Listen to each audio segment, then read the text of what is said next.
Our word for today is overjoyed, taken from the Gospel of Matthew, chapter 28. Mary Magdalene and the other Mary went away quickly from the tomb, fearful yet overjoyed, and ran to announce the news to his disciples. And behold, Jesus met them on their way and greeted them. They approached, embraced his feet, and did him homage. Then Jesus said to them, "Don't be afraid. Go tell my brothers to go to Galilee, and there they will see me." So there they go.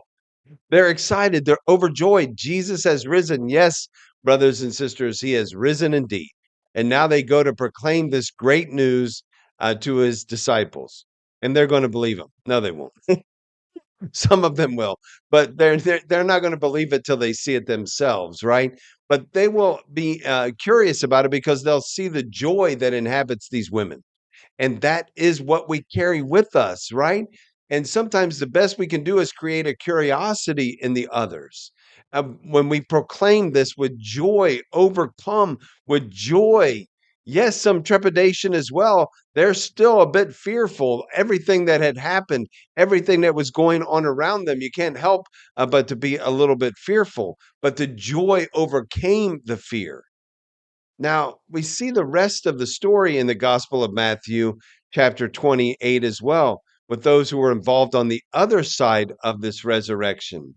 While they were going, some of the guard went into the city. So while the women who had just embraced the feet of Jesus and now were on the way to tell the good news to the disciples, while they were going, some of the guard went into the city and told the chief priest all that had happened. Okay, so now they're telling the chief priest, "Look, there's something going on here. There a resurrection has happened," right? They're telling them the whole story. The chief priest assembled with the elders and took counsel. Then they gave a large sum of money to the soldiers, telling them, "You are to say, his disciples came by night and stole him away while we were sleeping. And if this gets to the ears of the governor, we will satisfy him and keep you out of trouble." The soldiers took the money and did as they were instructed, and this story has circulated among the Jews to the present day. Can you imagine? Can you imagine? Was this destined to be? Is this the way it had to be? No, of course not. The guards could have refused the money.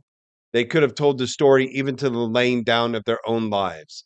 The chief priest could have heard this story of the resurrection and come to believe. And the good news could have spread immediately from there. And so many could have come into relationship with Christ in that way. But they were overcome. They were overcome by fear of losing their positions. The guards received the money. I'm sure they were enticed by the money, but they were also overcome by the fear of what would happen if they did not take the money, what would happen to them if they did not follow the direction of the priests. But they let that fear take away what they themselves had experienced, and they participated in the lie. They could have done exactly what Mary Magdalene had done and what the other Mary had done and proclaimed the truth and let their fear be overcome by that joy. But no, they just could not do it. Brothers and sisters, we're faced with the same thing.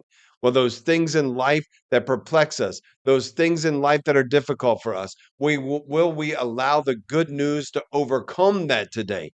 Will we allow those things to be resurrected in our life and be overcome by the joy? Overjoyed, our word for today.